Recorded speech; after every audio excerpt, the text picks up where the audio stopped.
y'all. I'm April. And I'm Caroline. And this is your Bloody Happy Hour. Caroline, are you ready for this? This is your newest guilty pleasure. It's the bloodiest part of your week. Did we say something about it also being happy hour? Show did. Because we're about to be sipping on some murder. Bloody Happy Hour.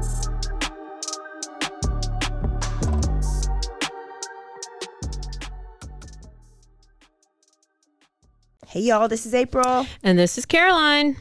And this is your episode 3 of Casey Anthony.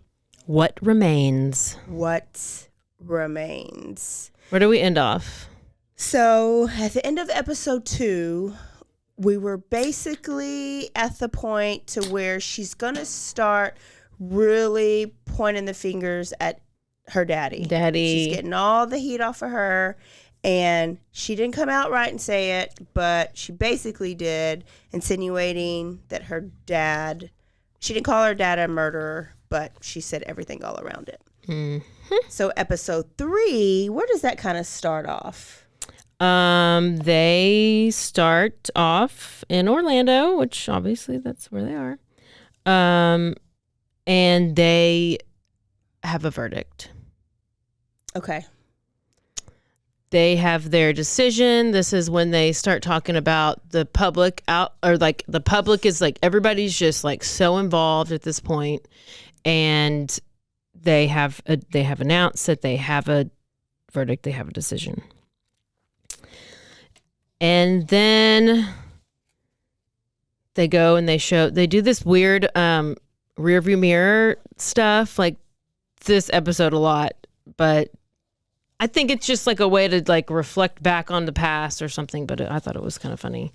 So she goes and she explains what it felt like to be at the center of all of this, and that she talked about how terrible her 3 years in jail was, because she at this time had been in jail for 3 years. She wouldn't wish it upon anyone. She described it as hell, and all this stuff. I remember thinking, oh, she's a victim again. Like me, like her daughter's dead, but she wants everybody to feel sorry for her time in jail. Yep, basically. Then the judge comes on and he says, "Madam Clerk, you may publish the verdicts." And of course, we get the not guilty verdict. Yeah. And everybody is shocked and appalled, and everybody's angry, and there's just an outburst. But what Casey and her defense team are doing, they're celebrating. Hugs all around, massive team embrace, since her innocence has now been proved. And I mean, I would do the same thing. We got just hugs everywhere. And she makes it seem like now everybody knows I'm innocent. Like, I think she really thought everything was going to be okay. Like, go back to normal. She's innocent. Oh, she's a great mom again. And it didn't. She was hated more. She was hated more, and she started to get death threats. So her and the lawyers, right? Yes, the defense lawyers reported several death threats, and then they were trying to figure out like where they should go, because they needed to get her out of there. This, if you are watching, this is one of the pictures that went around. It's a picture of an image with a bullet in her head. And it says, "Keep smiling, bitch." With the forehead that big, the headshot will be easier. Wow. Oh my gosh. Oh gosh. So one of those lawyers had to go to France. The female lawyer, like, she was like, "Let me get my shit out of here and go to France," because it got real crazy for her. And then it kind of goes a little bit more. Yeah, they had to like leave. Yeah, they all had to. Yeah, you're right. They all had to go and leave because there was nowhere. They couldn't stay there. She couldn't stay there. And then the it comes out that she's going to start living with this guy. Pat. Yeah, Pat McKenna. And, the media's over here burying Casey Anthony. And so this is when the defense team steps up and kind of helped her out on where to live. So Pat McKenna took her in as part of his family. I think the rule was like no pictures. But she lived with him for free, and she said that it was let me go back. It was the closest thing that she had to a real father. Yeah. I have that down too. It says Casey has become part of the family and groups of friends, and she became like a daughter to him. And they make sure to point out, because they want to help us feel sorry for Casey, that she didn't have anybody. Her friends turned against her. They said her family turned against her, but she turned against her family. Yeah. And everybody that was in her life before went and sold or shared every detail of every minute that they shared together. Every intimate moment, embarrassing or uncomfortable moment. Yeah. And so then they talk about how hard it was for them to kind of build a relationship with her, because she just was taught not to trust. She was hard to break down. Yeah. And then she went to intense therapy, and now she's cured, I guess. She's cured. She's pretty much cured. This is a clip of a guy who said this was a roommate to the one guy that she dated. Yeah. Says that there is absolutely nothing that Casey could ever say to anybody that is going to make me believe that she wasn't in some way responsible or involved with Kaylee's death. And he was pretty adamant about his opinion, and then it starts changing towards the end of the episode.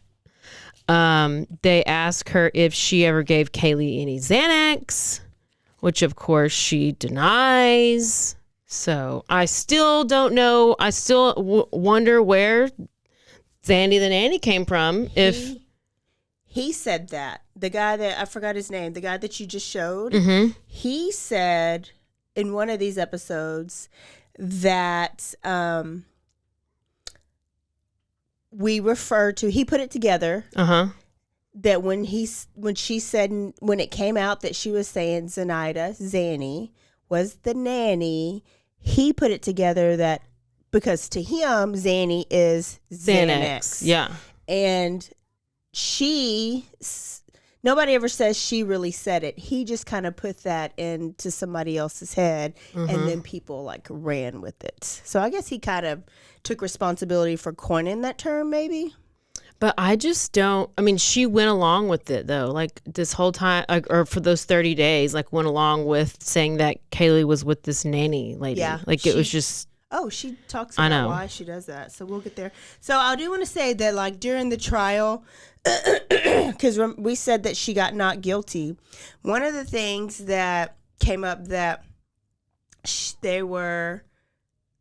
that helped her get that not guilty was that there was no evidence, because remember the prosecution was saying Xanax or chloroform. Chloroform. And that she was duct taped at the mouth. And the evidence for whatever remains that they had, there was no DNA on the duct tape. So that kind of threw out that duct tape could have been over the mouth. And then also threw out that it was even part of the body. So they were saying, so it goes into the story of later on what they say, how the body was probably actually wrapped up is that the duct tape was part of the trash bag. The trash bag? I think. I was kind of... Because she was wrapped in a blanket. In the blanket. In a trash bag. Yeah.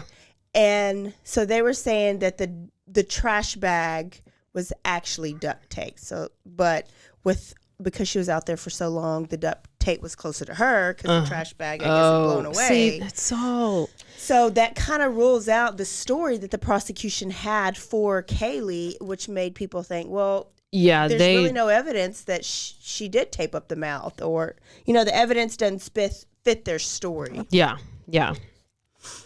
Okay, so then she's asked about the Xanax, and then she goes on to watching her parents on Dr. Phil.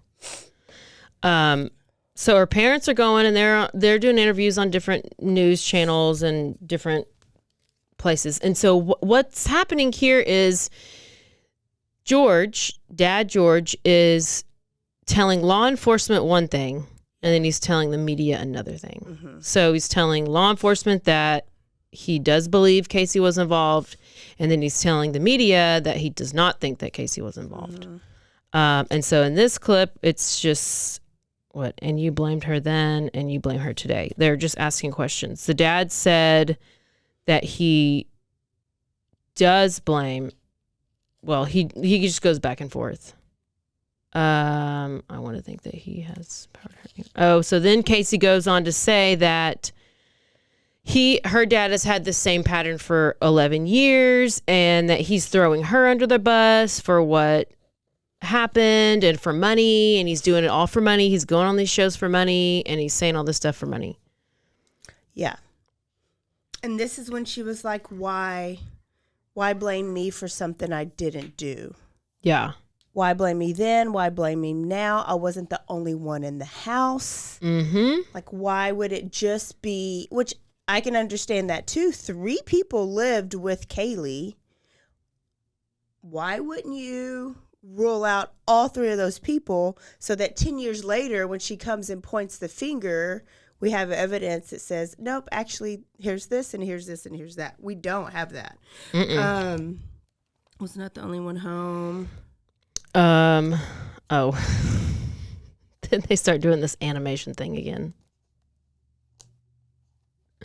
So the dad starts to say that Casey belongs in jail, and because of Kaylee not being here. And then it says Casey Anthony's parents did interview for money. Casey says she's lost everything. Says she's lost everything the day that she lost her, meaning Kaylee. Say it all again. So Casey is saying that the day that she lost Kaylee is the day that she lost everything. Yeah. Mm-hmm. So, and then say that and then stop. But she kept on, and she said, every day I live with a broken heart. Why didn't my dad call 911? Why did he keep blaming her for something she didn't do? Blah, blah, blah. We had this animation where she's looked like all these memories are in these boxes, and she's never looked through all these boxes because she's just protected herself, and now she's about to dive deep into these boxes and have this big, have to face her past and stuff. It's just this weird. And her reasoning for not talking about this whole time, because it's too painful. But not for her. I mean, for her, but she says she doesn't want to hurt her new family because she knows that her new family, when she's in pain, they're also in pain. So she wanted to protect Pat and all these other people that were on the show, her other lawyers that were loving her, and the bald-headed black lady. She wanted to protect them too. That's so nice of her. But I hate, why didn't Dad call 911? Why didn't you call 911? You called 911 at the club. At the club, whenever you spilling drinks on people. Yes. You did not hesitate to call 911. You knew that number real quick.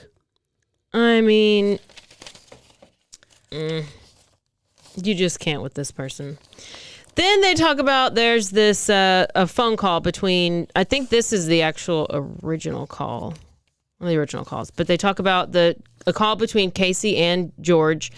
And she goes on to say that her dad was telling her everything that she wanted to hear, that Kaylee would be okay, and she would be home soon, and they would be a family again.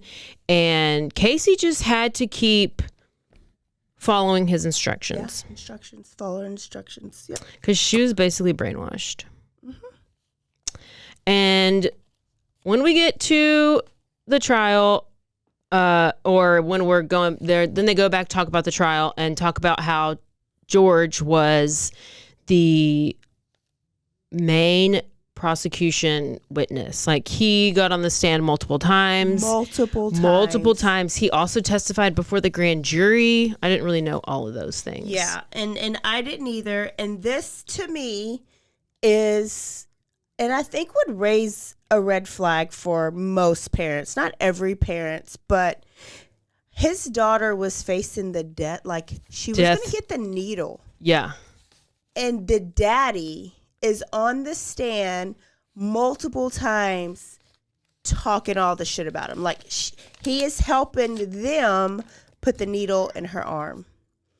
And what usually doesn't happen is once if you have to testify, you're not allowed to sit in the audience in the courtroom. Because you can't hear what's going on, right? Because then you could put together things and maybe change your actual testimony.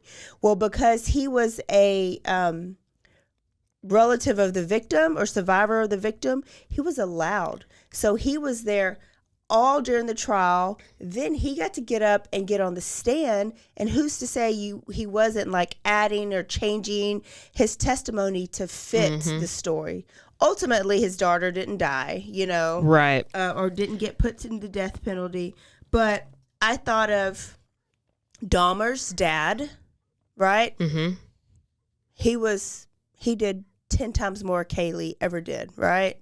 He did 10 times more Kaylee ever did. More than Casey ever did. Dahmer's dad? Dahmer did. Dahmer did 10 times more of what Casey ever did, right? Yeah. But dad was still in his corner.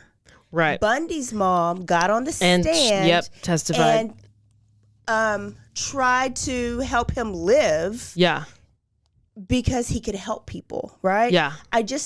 I've never seen a parent help put a needle in somebody's arm. This is why I think George, I'm not saying Casey is not guilty. This is why I think George is sketchy. George is sketchy as AF. Yes. I think the whole family's all. This helps me. The brother is probably the only innocent one, and he's nowhere to be found in any of this. Yeah. He does get on the stand and say something that I think also helps Casey later on. But so all this stuff is coming about. They're really pointing the spotlight on George's dad on Casey's dad during episode 3.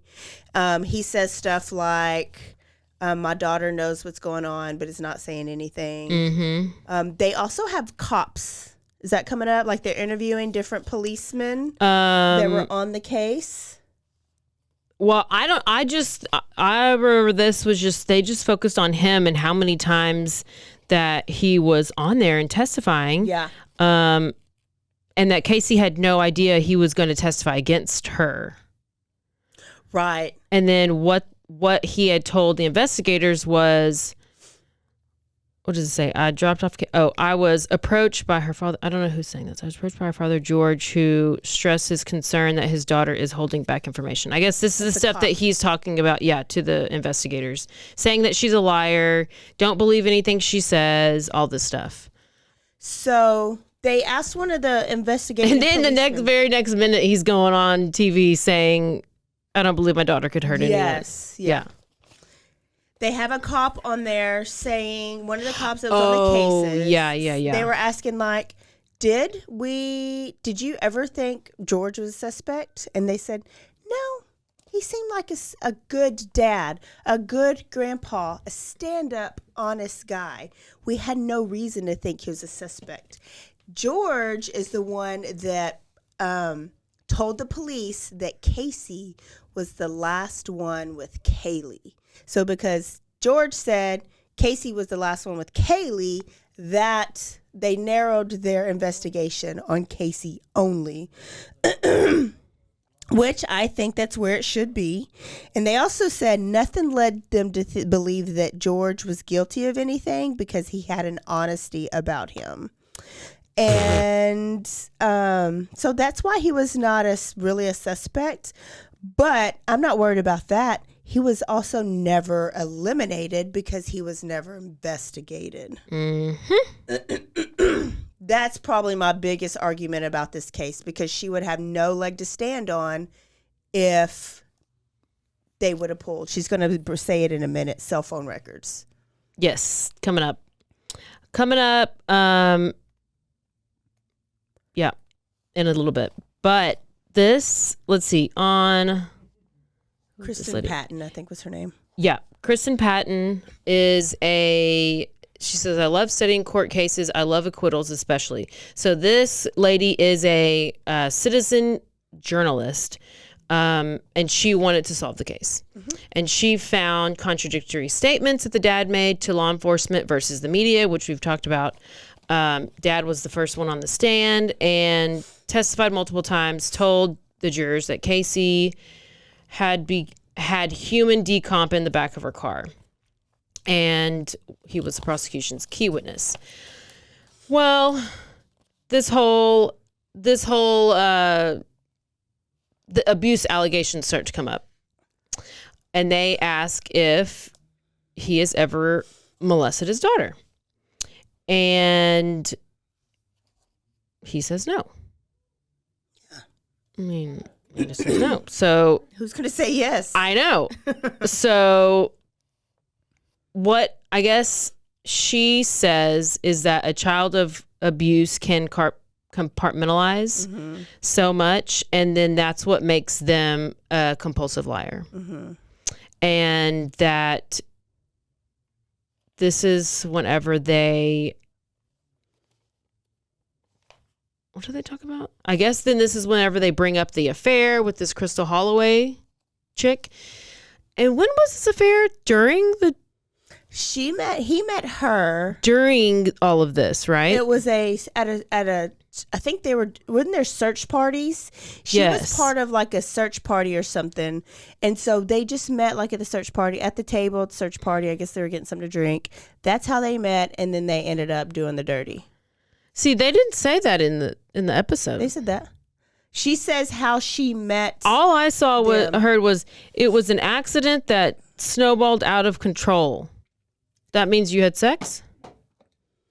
On episode 2, it came out that this is how they had an affair, and then it says like how they met, and it was after all this was big in the news. She had helped go and do like a search or something for Kaylee, and that's how they met, and so they ended up going to a hotel and doing the dirty. Well, there you go. So I guess this didn't really sway anybody, because I mean, what? That lady up there, what was the... She helped them get Casey off, because she said that the dad says Kaylee died from a horrible accident, right? That makes the dad look sketchier. So if the more sketchy the dad looks, the less innocent, or it gives more reasonable doubts that Kaylee did it. So the whole Casey, shit. It's okay. That the whole prosecution story is that she's did it. She's the murderer. She acted alone. She's a horrible mom. But all these other things are saying, wait, but they're not presenting any evidence towards that. They're presenting hearsay. She had a horrible lawyer. I mean, prosecution had a horrible lawyer, right? Prosecution. The prosecution was horrible. Yeah. Yes. And there was everything else that they're hearing gave them a reason to have a reasonable doubt. And I think Side Piece helped, like... Yeah. That makes sense. Seal that deal. Yes, that's a good way to explain it. And then the whole like thing with the decomp in the car, like she said that she was like, oh, I had some trash in the car and I forgot about it and I left it. Yeah. And it just smelled like trash. It was a horrible smell. And the dad was like, it smells like decomposition. And then they're like, no, it didn't. But somewhere else he said it smelled like old pizza. So he would go one place and says, oh, it just smelled like old pizza. Then to the police, he would say it smelled like decomp. And then she's like, well, he's a former policeman. Casey said this. He's a former policeman. If it smelled like decomposition, you know the protocol more than anybody would. Why didn't you follow any of that protocol? Yep. So, and stuff like that came up. But this Kristen Patton's also like finding it and putting it all out there on her blog. And then somebody from the jury came out and they said that George had a selective memory and he had like specific things he would remember. Like, I think they asked him about what do you remember what Kaylee was wearing the day that she died? And he described it like to a T, including the color of her shorts, the color of her socks, and her sandals. Yeah. And they're like, well, what was your wife wearing that day? And he was like, I don't know. Yeah. So they thought that was interesting. Then we have, this is where we get to the phone call records. They basically show that, what do they show? I guess, what did the dad say? That she was at work all day, and then the phone records show that she was not at work all day. And then they go, but they didn't look at his phone records to see where he was all day because they didn't even pull his records. And then they eventually go and pull these searches on the computer. And on the computer, on somebody's computer, the term foolproof suffocation was searched for. And Casey says that her whole family had the password to this computer, that it was her computer, but her whole family had the password. And then they go and they said, and then nobody had the password.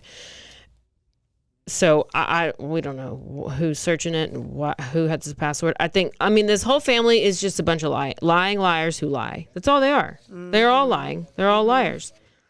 So this computer, they try to fill in the gaps of the phone calls and the time, but I mean, nothing's adding up. And they asked the cops, why did y'all ever pull his records? And they said no.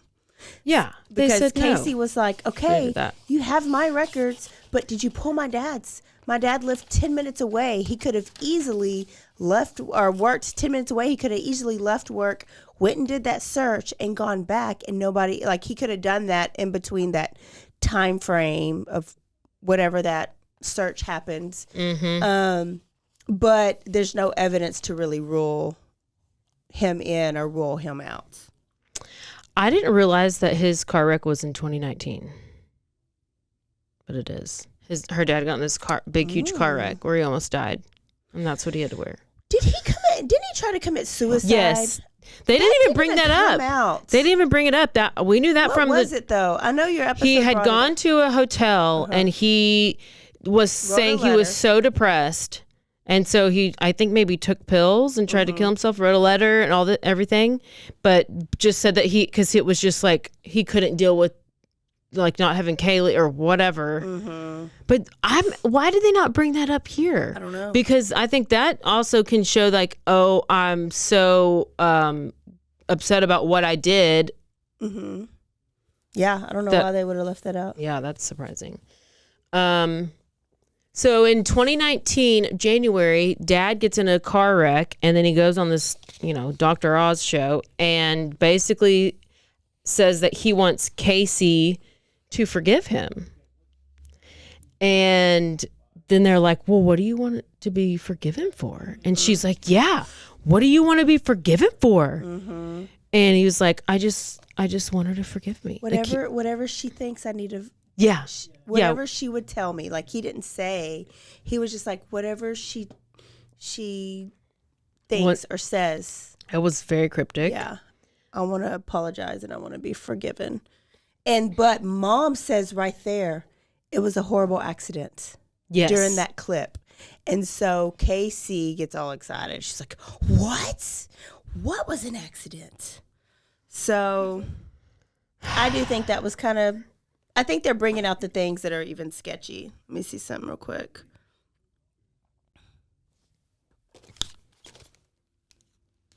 because now is the juicy. Also on this episode, right before we get to this, the guy, the friend, the guy that they were interviewing, the one that kind of coined Zanny the nanny, is now starting to change his mind about the whole situation. Oh yeah, but once he found out that the dad did the all the testifying, the grand jury stuff, grand jury and all this stuff, and he's like, "Oh, I had no idea. That changes everything. Can I have a break?" Like he just needed to take a break, and then he kind of like changes his tune about Kaylee a little bit. How much did they pay him to do that, you think? No? Just funeral. Okay. Do I have headphones? So then we get to this lovely little part where Casey apparently has never seen the funeral. I thought that was crazy. Like, I know you couldn't go because you were in jail.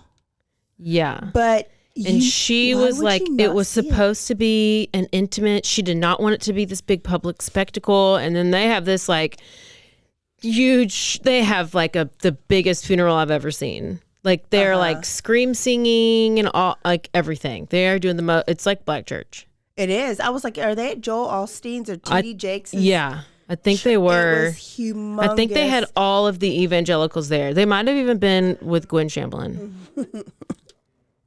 Gwen Shamblin was there. Gwen was there, and I saw her hair in the back. It was televised. It was televised. Yeah. I guess. Yeah, it was. And that's why? How it's like easily recorded. Okay, this part we're about to play for you, I do not know how this has not gone viral. This is how but I think the logic behind this is when it's a big case like this, and if like certain news stations or certain entities like that church probably comped, like they probably said, if you allow us to have it in this church, we can have this, we could do this, and it'll be all free. Yeah. So instead of them having to come out of their pocket to maybe bury Kaylee, probably agreed to do it this way. Plus, they're already kind of liking the publicity behind this. Like, it's horrible publicity. No, yeah. Remember, they're on the boat and they're doing all that. And, you know, okay, I guess I'll make my comment after we listen to it. Yeah. Quiet funeral. I stand here today, proud to be the grandfather of Kaylee Marie Anthony, who not only meant the world to me, but meant the world to my family, and so many of you that never got a chance to actually hug her, smell her hair, smell the sweet sweat when she came in from outside. Are you fucking kidding To me? hear her call me JoJo, I missed that kiss on the cheek, that special hug that I tell everyone, it's so great to get a hug from someone, but to get a hug from a small child, that gives me energy like you couldn't imagine.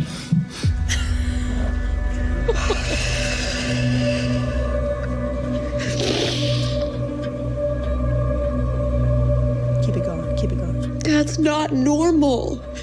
She right. Nothing about that is fucking normal. You're outright telling the world that you're a pedophile. Not really.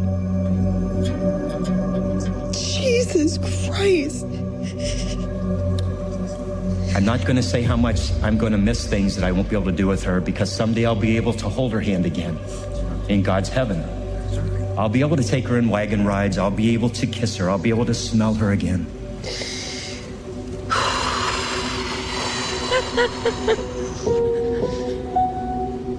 What are you thinking?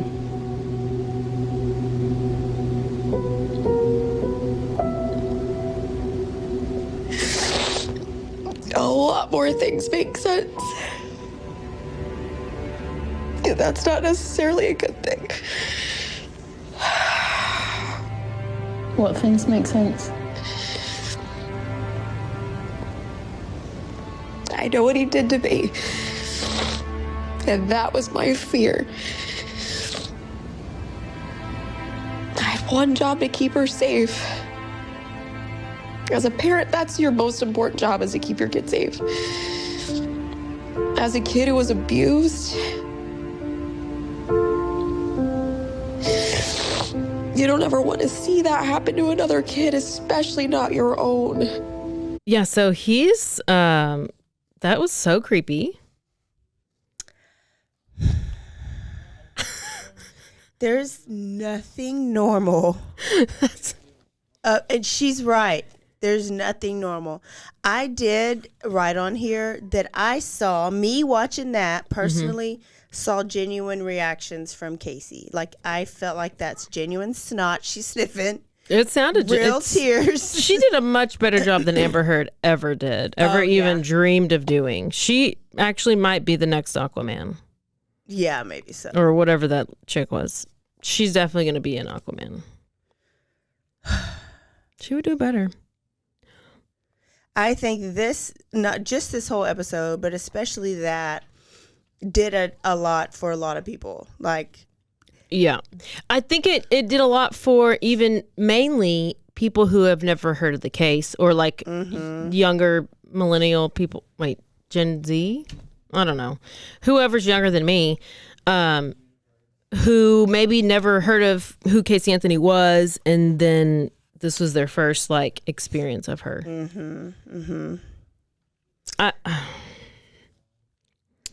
A little bit after this, they ask her, why didn't she get Kaylee out of the house? Like, if you knew what your dad did. They said, okay, so then they said that, well, did he have another affair? Yes. Yeah, an original affair. In November 2005, because Mom found out that she was cheating and she kicked him out of the house. Yes. So then she said that was the happiest that she had ever been, because it was her and her mom and Kaylee, and they were just living their best life in the house. And then Dad was kicked out, but then Dad got brought back in. Yeah. And then she said she never left Kaylee alone with Dad, because she was just so worried that he was going to do to her what was done to her. And that's why she made up Zanny the nanny, because she said that she would leave the house but want to take Kaylee with her, like be going to friend's house but want to take Kaylee with her. And Mom was like, well, just leave her here. But she said she didn't want to leave Kaylee with Dad. So she made up that her friend had a nanny named Zanny or Zenaida or whatever. But she didn't exist. That was just her excuse to Mom to not leave Kaylee there with Dad.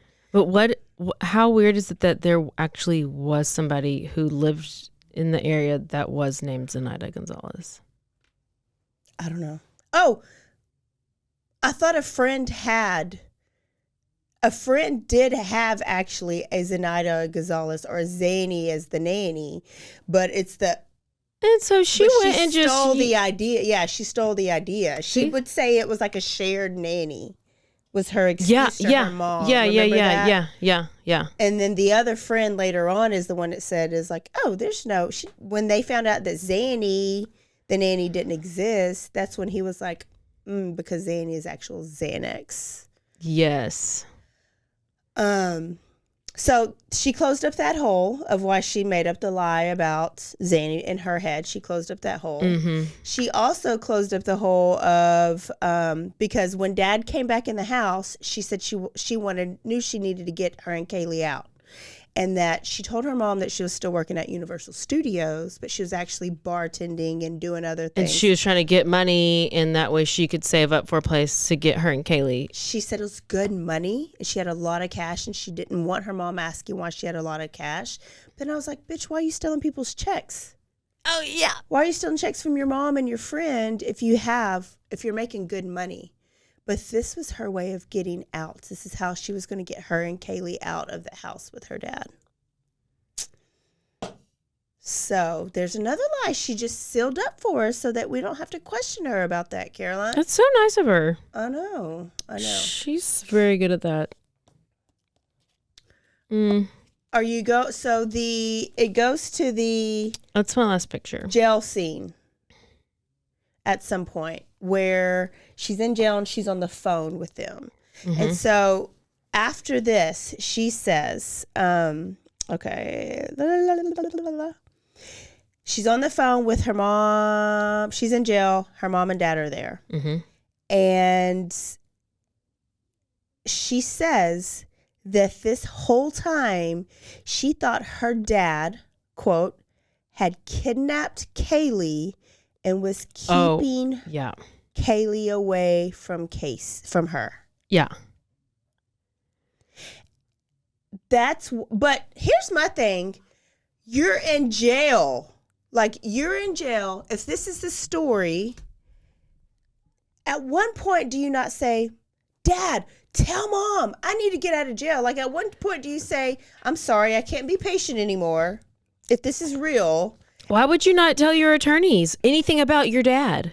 Like, but she claimed she loved her mom so much when it was her and her mom, right? So if she trusted her mom, like she claims she was, when it was them three, they were a safe environment. Like, at what point would you not say, okay, Mom, this is actually what's going on? Like, maybe confide in your mom a little bit. Maybe not about the whole molestation, but you can confide in, this is what happened.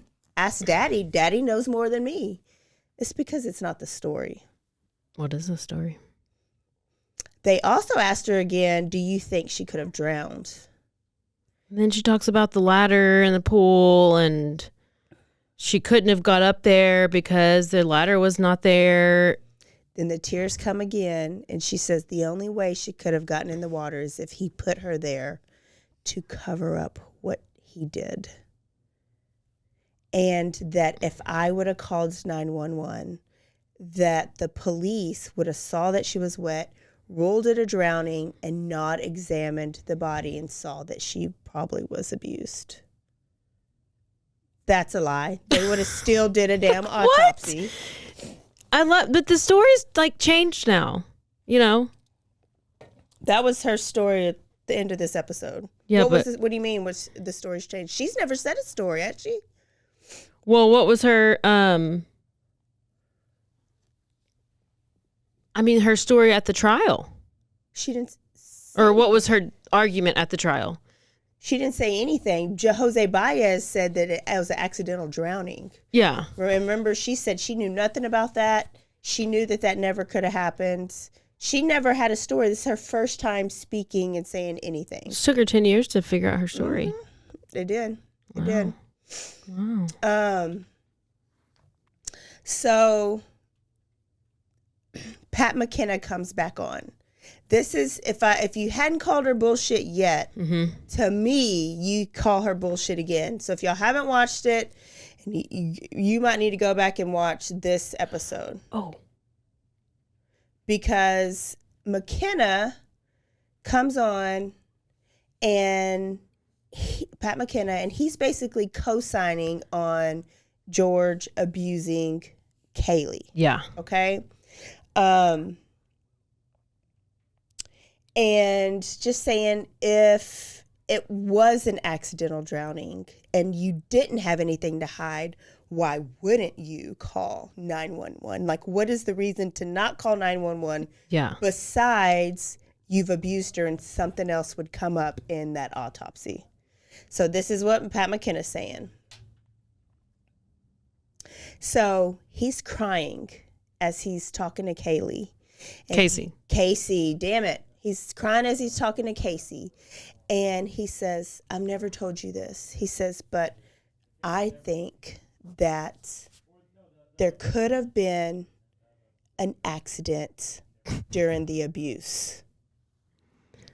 And he goes, did he ever do anything when abusing you that could maybe cause like an accident, maybe cause like an accidental death? And she goes, yeah, he used to put a pillow over my face all the time. Oh. If I said no, he would put a pillow on my face until I passed out. And he goes, oh, that could have been it.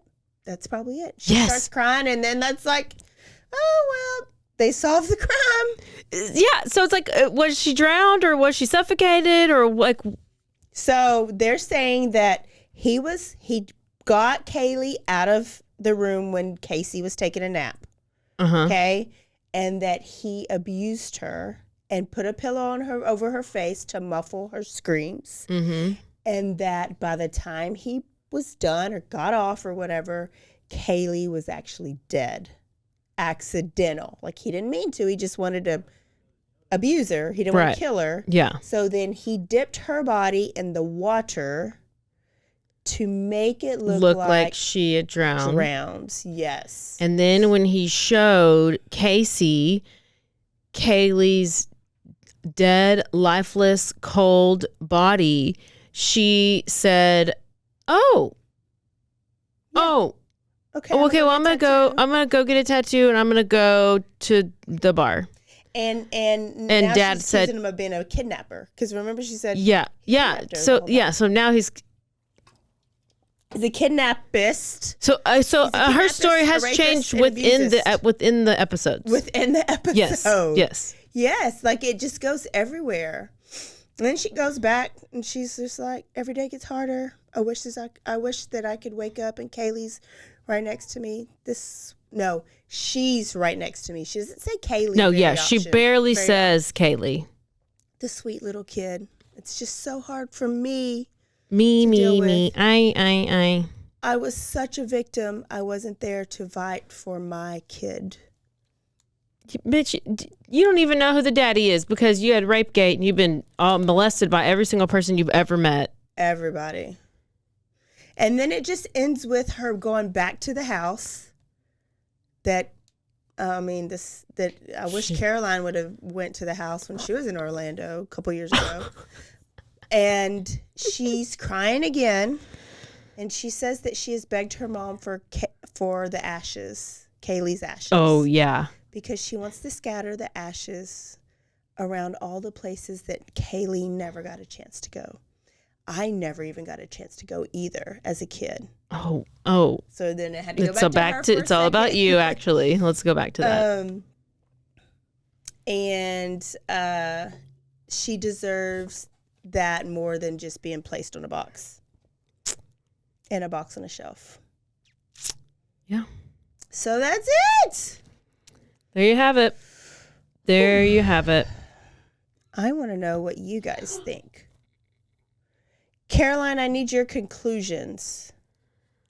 I think that the whole family is messed up and they all lie a lot. And Casey had definitely something to do with her death. But I don't know about if the dad did. I know he was a weirdo and kind of like real creepy, but I don't know if he had anything to do with her death. Yeah. I don't think Kay. I feel like I still feel like she gave Kate, because they don't even talk about what was going on for those 31 days. They just say she didn't call police for 31 days. She didn't call it, but they just didn't go into it how it should have been gone into. She was gone. Well, the mom said in that initial phone because call the she was mom gone. was like, yeah, because she was actually not even at the house. She was like living with her boyfriend at the time, or like staying at his place this whole time. So that's why the parents are like, "Where's Kaylee? Where's Kaylee? We don't like what you took her." So why is she saying, "Oh, Kaylee's fine"? Kaylee's like she's saying that she covered up this.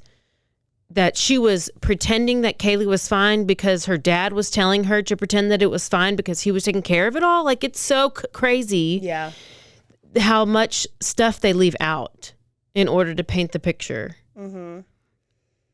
That's why I was like, I'm missing so many. There's so much missing from it. But if you want to have your narrative, then you got to do what you got to do, I guess. Yeah. I don't think anybody's a cold-blooded murderer. I think that whatever happened, I do, and his name is Brian Koffenberger. I think that it was an accident, and but I think it was an accident on Casey's behalf. However that might have been, this has taken so much of my life. Like I'm just trying not to like sift through it. Right. Like trying to predict something that's going on. I'm just going to ask Jesus when I get to heaven. Like I'm going to ask it. I'm Like- counting ton of other things. But I don't know that anybody's a cold-blooded murderer. I do, though, think Dad probably was an abuser. And I think that Casey used that to her advantage. But just because you're an abuser doesn't mean you're a killer. So I think it's two separate things. The last thing that did come up at the end of this, brother did testify at trial.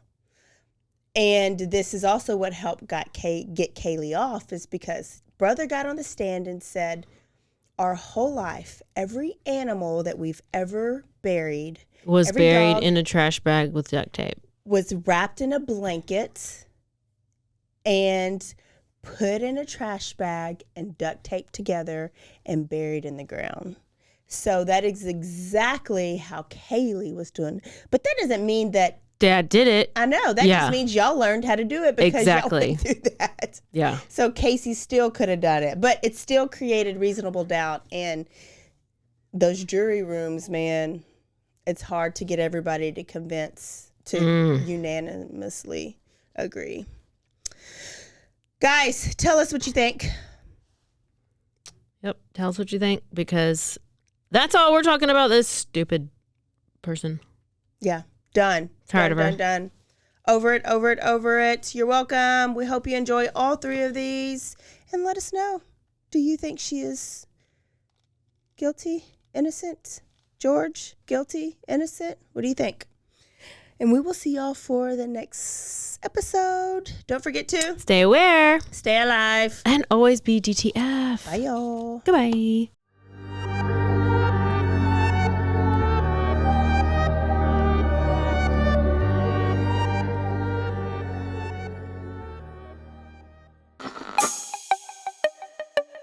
This has been a Rogue Media podcast.